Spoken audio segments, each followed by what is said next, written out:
Thank you very much.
Yeah, hi.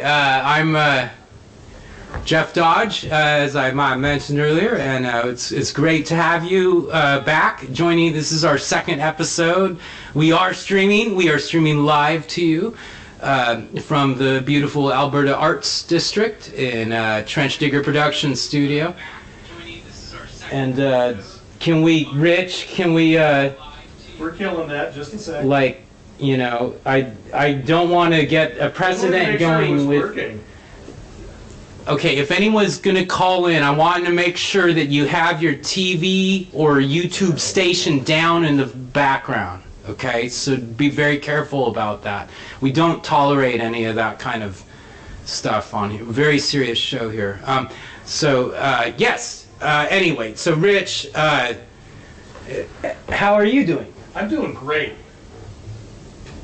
Yeah, we've got a lot of very exciting stuff going this evening. I'm doing a little bit of a talk show with my buddy Jeff Dodge. Tell Peasant me more about Revolution that. Band. What do you mean by that? Well, it all goes back to, boy, where do we start with this? About 1971. 1971. Beautiful year. Stan Pauley approaches a man named Bill Collins from Wales, who was the head of a little band called Badfinger. I thought I heard something about Bill Collins and Mitch Humbucker were old college classmates. Did you know that? Oh, really? Yes. Oh, okay. I didn't quite get They that. studied audio together. And Well, that must be where Mitch got all his fabulous skills. Mitch is an old friend of the show. That Yeah, he's a anyway. good cat. Friend of the artists. Yeah. By all means, always a supportive, willing to lend the weight of his name in furtherance of the band's progress. Well, and then Stan Pauley did a bunch of stuff, right? And Yeah. was, So anyway, yeah. Tragic story. Band called Badfinger. Badfinger. Badfinger. Couple of deaths. That sounds familiar for some reason. Right. So Jeff, my understanding is you became a fan of Badfinger not long after Tommy's death in the mid '80s. And that sort of brought us to where we are today, right? You've been a Badfinger fan for about 30 years. This band occasionally plays a Badfinger cover or two. I thought we might be playing one or two this evening. I'm not sure. I was being a little facetious. We know Badfinger very well. There's a lot of depression that runs in this band, and so we like to follow bands that we have like-minded feelings and emotions, and we emotionally connected with Badfinger in a way. Certainly. About 3 or 4 years ago, it was very special, and you can. Oh, and so Rich, that was the point I wanted to get to. Was I have great news. The sponsors that we pulled together last month was enough to guarantee that TDP TV Studios has renewed our contract for the rest of the year if we want it. Well, that's pretty good. Steve, Rich, we've got every third Tuesday of the month we have as many as TDP TV said we can have as many as we want. That's great. Well, that's like money you can take to the bank. There isn't, we lost all of our sponsors from last week, and we're still looking for guests. If anyone is interested in being a guest musically, tell some jokes, juggling, we're open to all sorts of things, some poetry perhaps. It is a variety hour. But anyway, I did want to introduce a new segment to the show while we're at it, and I was going to call it Conspiracy Corner. Here we go.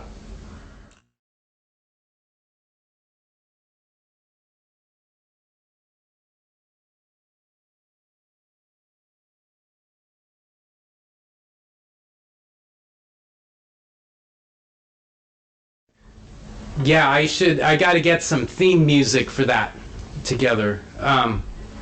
Conspiracy Corner. So what I like to do with Conspiracy Corner is we're gonna call people, and we're gonna try and see what their favorite conspiracy is. Certainly.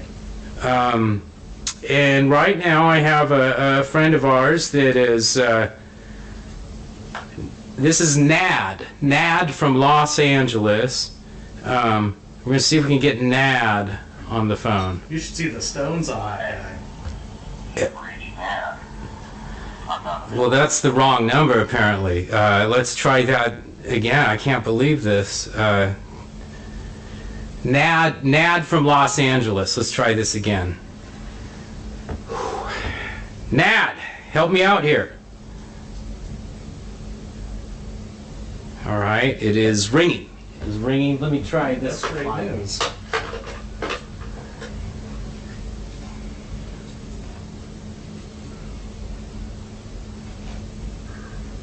Hello?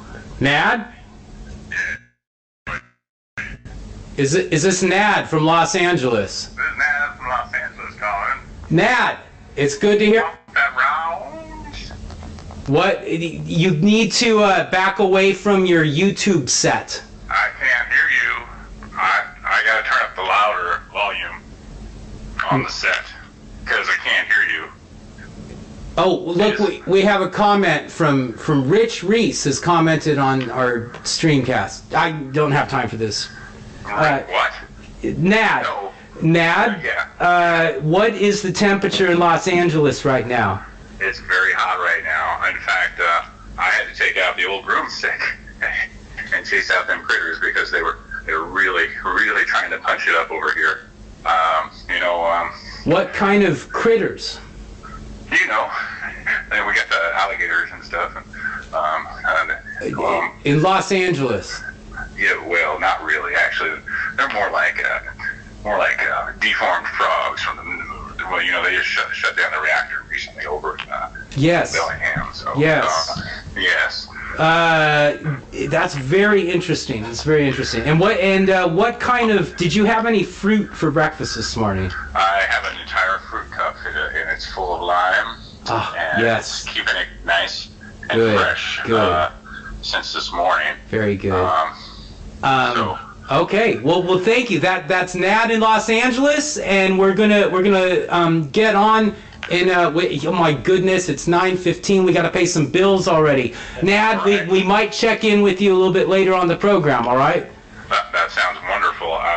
Okay. I would like to make a pledge of $150. No, this is not that kind of a show. You don't have to pledge anything. Okay. We're calling you.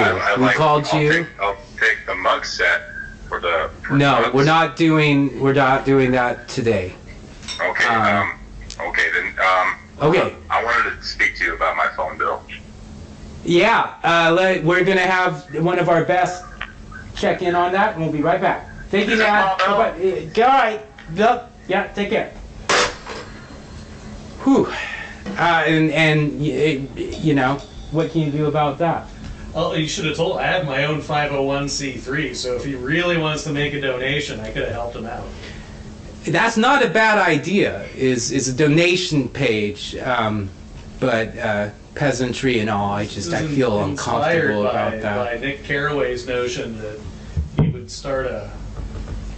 What was it? He would start a charity for the children of the wealthy. Oh, really? Because, That's a good idea. Yeah. Because you know, Fitzgerald, right? No one is thinking they care. Well, I do have kind of a tough row. Okay, well let's pay some bills, and we will come back to Conspiracy Corner in a minute, because I still haven't offered my conspiracy yet. All right, I got one too. All right.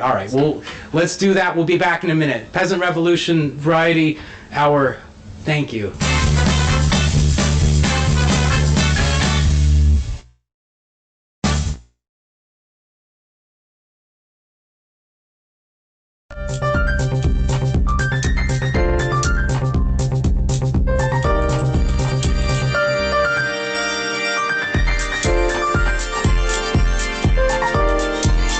Look good and let Jimmy Gimmler show you the way. He's got the finest silk, wool, satin, gabardine, and cotton blend suits available anywhere. It's off the rack and on your back. Look good for your high school reunion and your Uncle Dick's funeral. Stock up with our current sale. Buy 2 suits and get 3 free at Jimmy Gimmler's Suit Rack.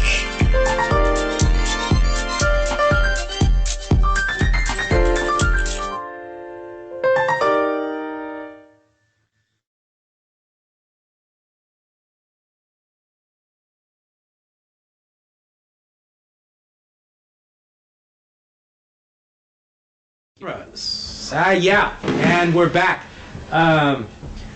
Yeah, so, well, Rich, what, I would tell you mine, but I feel since it's my show, I'm going to have you go first, and we'll save mine for last. Oh, sure. It's a real humdinger. So, yeah, my favorite one has been the systemic intentional underfunding of public schools and how that's led to all kinds of guns and Republican votes hanging around out there.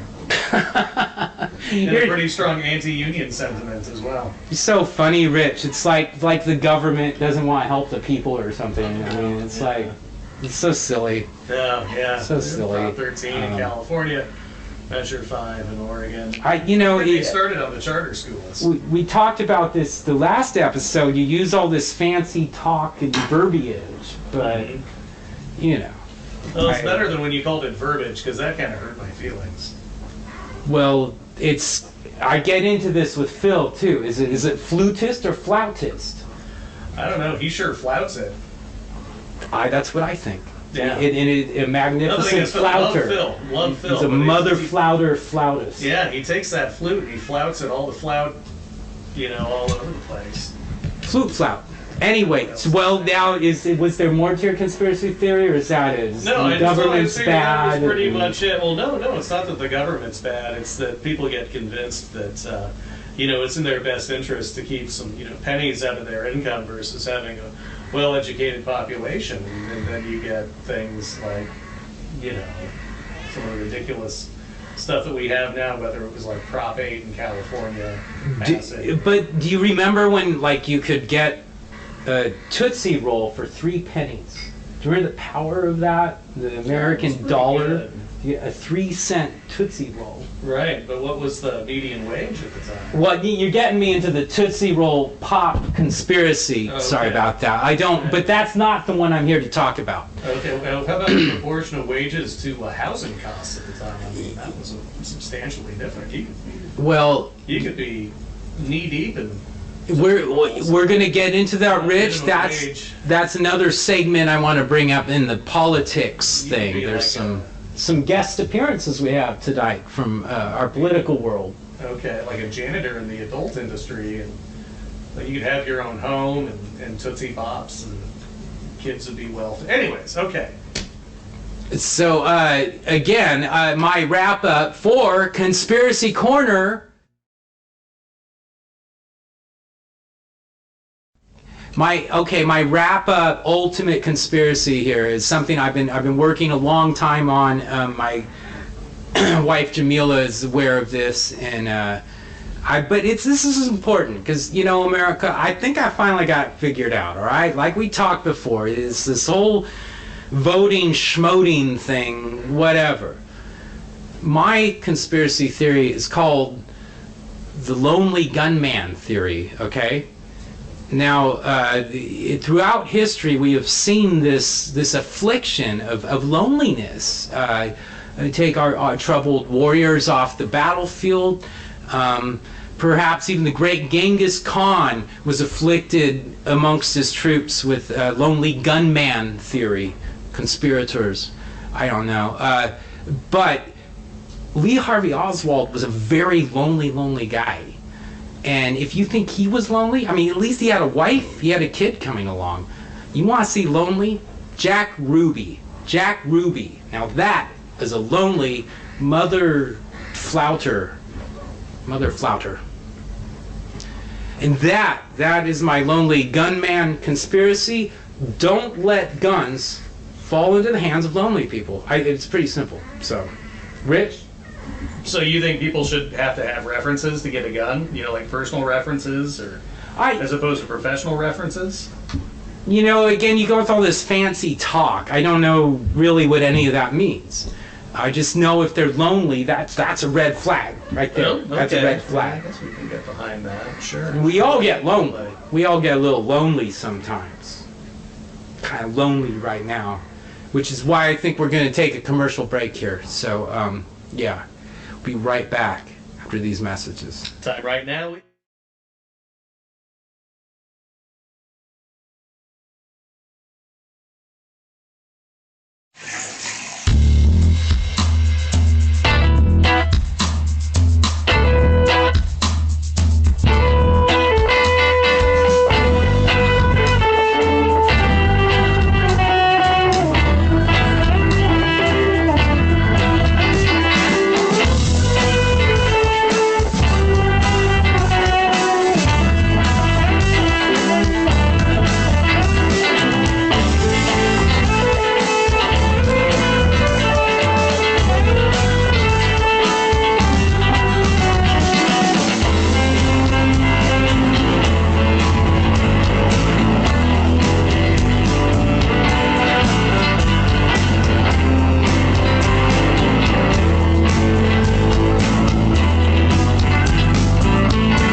Throughout time, I mean, the younger generations have seemed to lost interest in it, yes. It's very despairing.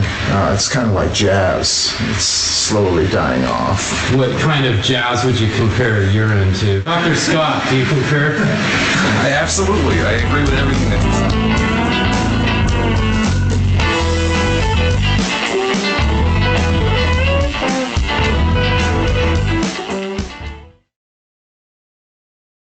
Action.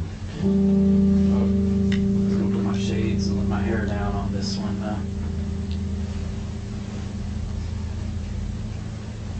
Yeah, man. This is a little number written for my sisters. It's called Golden Boy. Goes a little something like this.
Right. Cool. That was fun. That's as I said, that's the song Golden Boy. Golden Boy. Yeah. That was by Andrew Gold, right? Andrew Gold. Yeah, it was like, oh, what a golden boy. Like that? Or I thought that was Christopher Cross or something. that Andrew might be- Gold. I was getting it mixed up with Lonely Boy. I'm thinking of Bosom Buddies now. Oh, With Kip and Henry. okay. They were kind of role models for me growing up. I liked that show a lot. Very social, taught a lot of values. So, you know what? I believe, according to my producer, it's well, it's time for a Portland Orbit report. So let's see what's new happening with David Craig and the Portland Orbit's team. Oh, Here we go. delicious.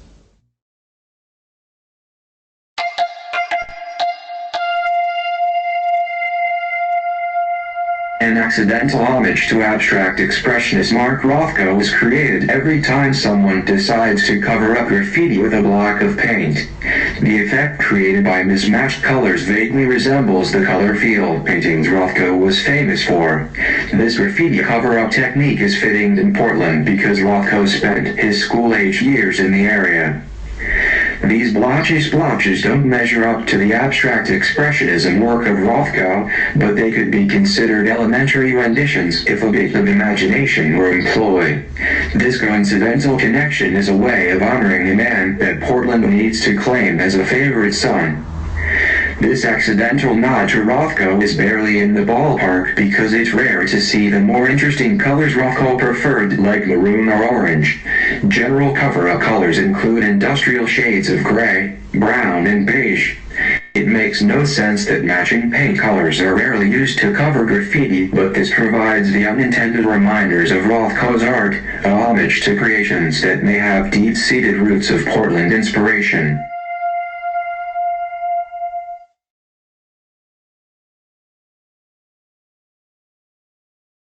I'm ready. Yeah. Well, thanks, David. That was a great report. And now we're going to introduce, or I should say, reintroduce one of our most popular segments. Rich, from the last episode was our ability to track down local politicians. So we're going to do a political segment once again. We tried to contact Debbie Wasserman Schultz again. She's unavailable. Right. I guess things have changed. Yeah. Sounds like she's out of a job. But fear not. Because I understand we've got a heck of a competent individual coming in to replace her.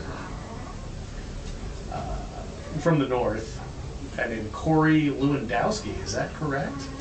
Well, that is correct, Rich. And we do have Corey Lewandowski ready. I believe he's in our studios. If we can, David, I don't know if you're ready to get the shot of Corey. He's somewhere in here. Corey, can you hear me? Are you ready to do this? Okay, and You can use my mic if you... all right, here we go. Oh, yeah. Fresh off the campaign trail, Donald Trump's good friend Corey Lewandowski, yeah!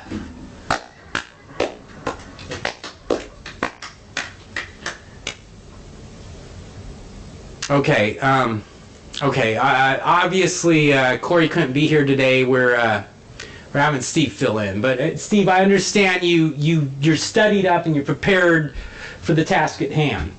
Yes, indeed. Okay, cool. Yes, indeed.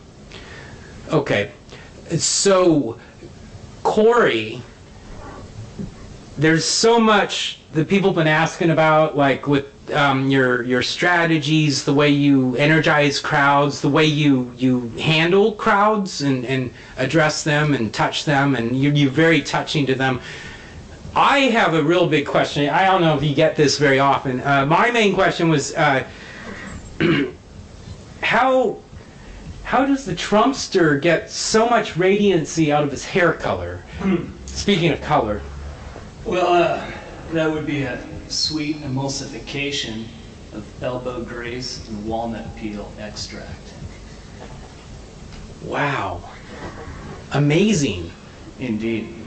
Well, because I just have these terrible split ends right now. And I wonder if that emulsion of the walnut extract would like do something for me.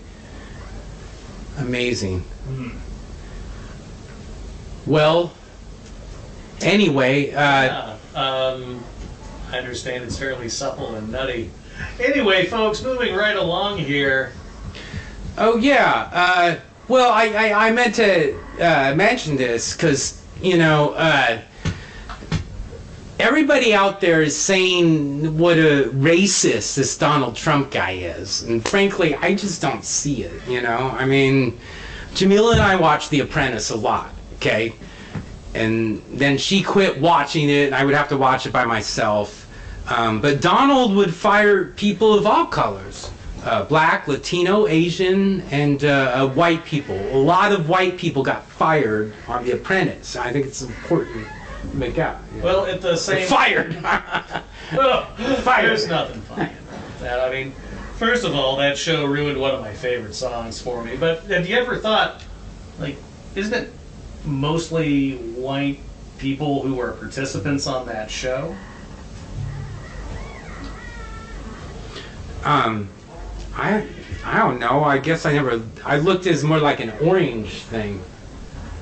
You're always focused on the hair. It's beautiful hair. Yes. If I could, you know, it's because I'm like as I get older, it's like drying out. It's like, I don't know. You'll notice when he came to Portland, he didn't go to the coast. He didn't go up the gorge. Is it the moisture? It's the moisture of our feeble society here in the Willamette Valley. Both of those regions would loosen the adhesive and just rip that rug right off. It does that to my sinuses too.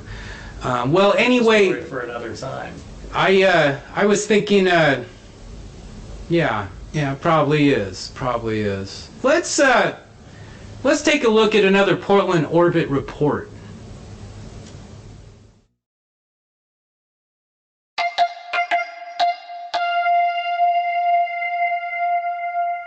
A quest to document shopping carts discovered outside of their usual sedate confines of grocery stores and parking lots led to the discovery of rampant shopping cart abuse. This has been seen in a number of trashed, overturned, and abandoned carts. The neglect also reveals that these carts have been either stolen or permanently borrowed. These shopping carts appear in all kinds of scenarios around Portland neighborhoods. Sometimes they move a few feet from day to day, get pushed over or are hauled away. While some fill up with garbage, others lie on their sides, tragically like dying horses. You may see these ghostly shopping carts and not consider them much. It's a safe bet that many are used by the homeless to haul their belongings. Most end up far away from any shopping centers. Stores have tried to implement security methods to prevent carts from being dragged away, but these actions aren't foolproof. Shopping carts that used to roll with dignity down well-lit supermarket aisles remain outside at every turn, hauntingly existing, stoic, metallic reminders of their previous existence. Okay, and we're back, and thank you. Welcome back to the Peasant Revolution Band Variety Hour. I am your host, Jeff Dodge, and this is our second episode, live stream casting here in the wonderful studios of Trench Digger Productions and Recording Studios, LLC. Catering provided by Jamila Hart Entertainment. Ted's Insurance is also involved with this, and a whole bunch of things. I'd like to welcome another segment to this show that we're going to start calling Most Relevant Technology. Most Relevant Technology. Today, we have Rich. That's right. He is going to be arguing on the behalf of Wikipedia, and I'm going to argue that actually imdb.com is far more relevant than a social abyss like Wikipedia. Okay. So, okay, so how's this going to go? My first complaint is that, like, Wikipedia is anyone can get on there, Right. right? Well, it's kind of like. Well, I wasn't done. Okay. Anyone can get on there, but I can't get on there for some reason. I'm not on there. So that's my point. Well, have you tried? Because it's not that hard. I don't know how. Every time I try, they say you can't write your own. Well, doesn't it say "What's on your mind, Jeff?" at the top of the page when you go on there? I have to, like, pay a lot of money to these websites for that kind of thing, I thought. Oh. Well, we could take a look at your browser and see if there's some things you need to clean up there. You know, what I've always liked about Wikipedia is the fact that anyone can get on there. I think that people are far too obsessed with facts or the truth as it may or may not be determined. It's AOL.com. I just remembered it. AOL.com is my browser. Oh, what yeah, I mean I is that you're like a vintage hipster, right? So you've got the. Well, if vintage means like not changing a thing you've done since 1993, then so be it. Maybe I'm a vintage hipster. That was a classic period for certain types of technology, for sure, right? Yeah. Remember, I used to jump on the information superhighway, and I'd go to Alta Vista. Mm-hmm. I was just checking my MySpace the other day. I still have 4 active MySpace accounts. Oh, terrific. Yeah. I don't have many new friends. It's weird. And I don't think that Tom guy is even. You remember Tom? Sure. Not there anymore. Yeah. And that's how you were promoting this program, right? I was about to set up a MySpace page, and they want you to use this Facebook thing.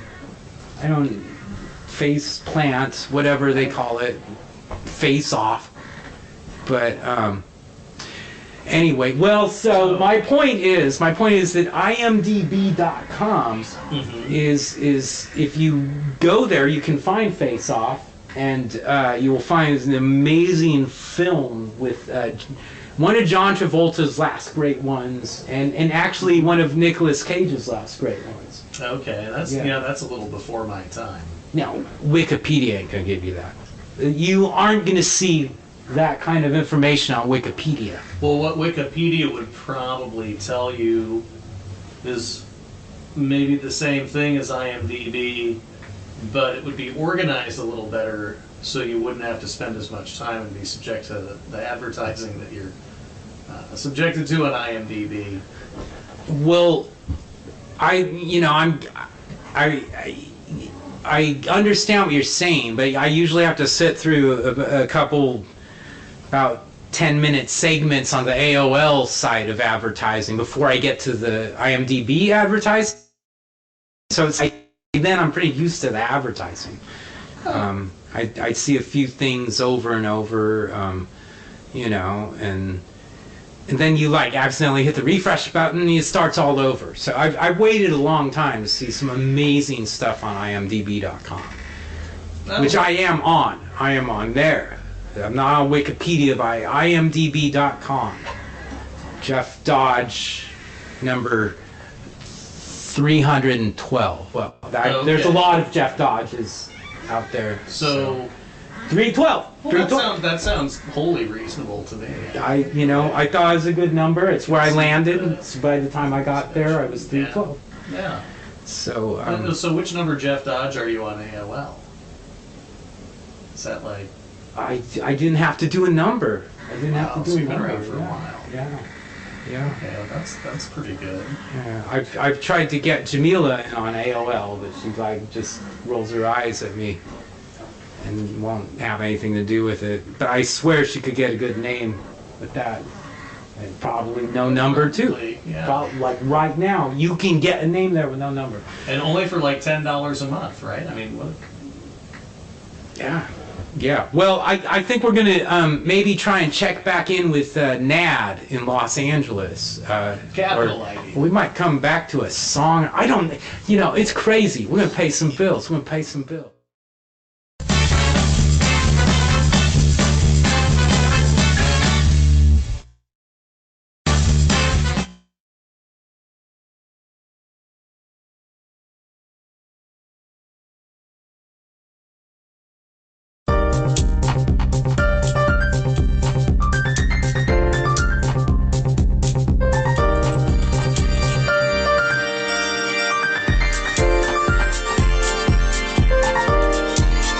Look good and let Jimmy Gimbler show you the way.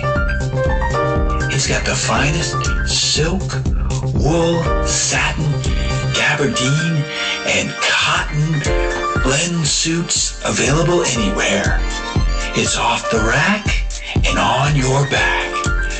Look good for your high school reunion and your Uncle Dick's funeral. Stock up with our current sale. Buy 2 suits and get 3 free at Jimmy Gimbler's Suit Rack.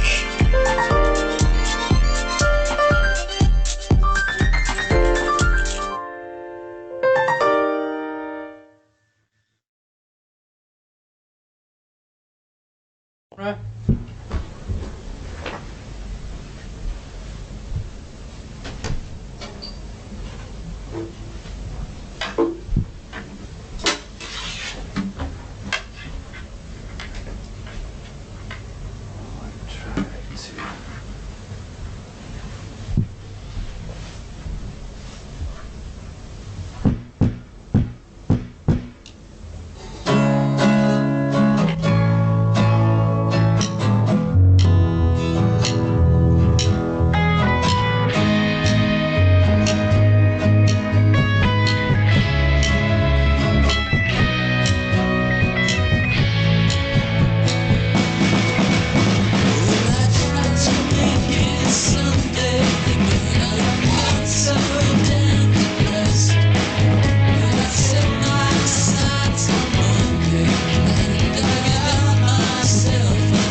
Sister,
I wanted to give a shout out, a little plug for, I think our July episode is going to be kind of a reggae theme.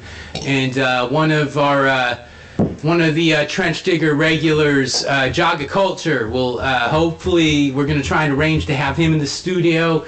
Perhaps some stories about what it was like. I have some friends that actually went on tour with Toots and the Maytals, and we might talk to them a little bit about that way back a few years ago. Anyway, Jaga Culture is a great video that we worked on together. Great man, great music. Check him out. He's on the website. All right, check this out. Poor People Struggle.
And I seem to have lost the pick. Oh. I'm glad. David, are we live yet? Oh, Jesus. Here, Jeff. We are. Okay, time to pick. Oh, my God. There's another pick? Okay, we got to pick. We're cool. Oh, honey, you're here. Hi. Ladies and gentlemen, my wonderful better half has shown up, Jamila. Did we wake you up?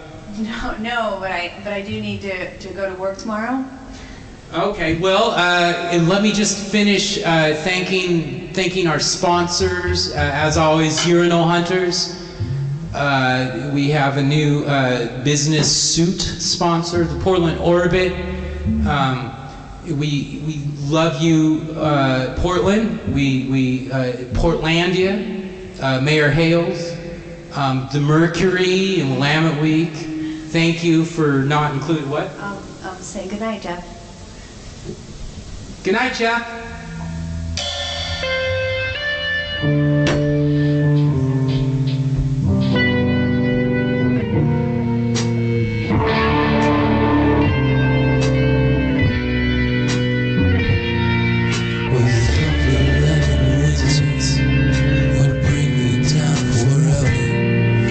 You rode upon the seaway to the violence of the sun.